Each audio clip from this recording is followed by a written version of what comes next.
Glamour పడుతూ ఉన్నాం కానీ దొంగగా బతుకుతారు.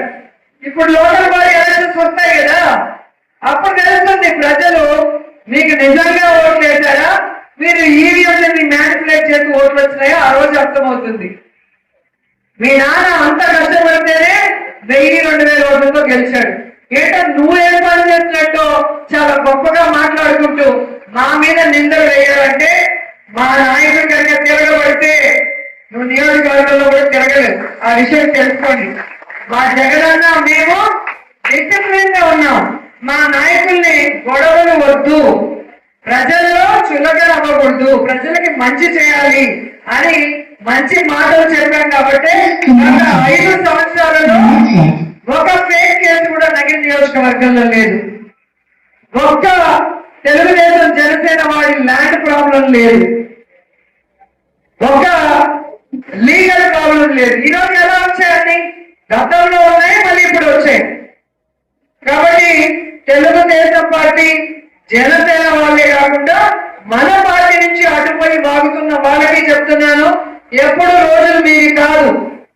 రాబోయే జగనన్న ప్రభుత్వం ఒక్కొక్కరికి ఈ 5 ఏళ్ళు నేను చేసింది కట్టిస్తాను, మీరు చేసిన తప్పులకి రాజ్యాంగబద్ధంగా న్యాయబద్ధంగా మీకు శిక్ష పడేలాగా చేస్తానని కూడా ఈ సందర్భంగా తెలియజేసుకుంటూ, ఈ రోజు ఈ రీకాలింగ్ మేనిఫెస్టో ద్వారా సిన్సియర్ గా గుంపులు ఎదకపోయినా పర్లా, ఒక్కొక్కరైనా వెళ్ళొచ్చు.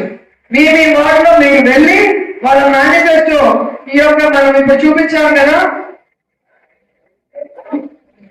ఈ బార్కోడ్ ని స్కాన్ చేస్తే మీకు చంద్రబాబు నాయుడు, పవన్ కళ్యాణ్ ఉమ్మడి మేనిఫెస్టో వస్తుంది, అలాగే సూపర్ 6 వస్తుంది. సో వీటిని వాళ్ళకి చూపించి వీటిలో ఏమేమి వచ్చాయి ఏమేమి రాలేదు అని వాళ్ళని అడగండి. ఏం వచ్చాయో ఆ ఇంటి నెంబరు పేరు రాసుకొని అవి రాసుకోండి. ఒకవేళ ఎలిజిబిలిటీ ఉండి రాకపోతే అవి కూడా రాసుకొని వస్తే వాళ్ళు ఏం చేశారు, అది సుపరిపాలన శుద్ధ దండగ పరిపాలన అనేది మనం చెప్తాం. సో ఈ కార్యక్రమాన్ని భయపడాల్సిన అవసరం లేదు, మనం తప్పు చేయలేదు. అప్పుడు ఎలాగైతే మనం ఇచ్చిన మేనిఫెస్టోలో అన్ని చేశామా లేదా అని వెళ్ళామో, ఇప్పుడు చంద్రబాబు నాయుడు ఇచ్చిన మేనిఫెస్టో వాళ్ళకి గుర్తు చేస్తూ చేశారా లేదా అని, వాళ్ళు ఇచ్చిన బాండ్లోని వాళ్ళకి వచ్చిందా లేదని తెలుసుకునే కార్యక్రమమే ఈ రీకాలింగ్ మేనిఫెస్టో చంద్రబాబు. సో ప్రతి ఒక్కరు కూడా మనకి 5-6 రోజుల టైం ఉంది.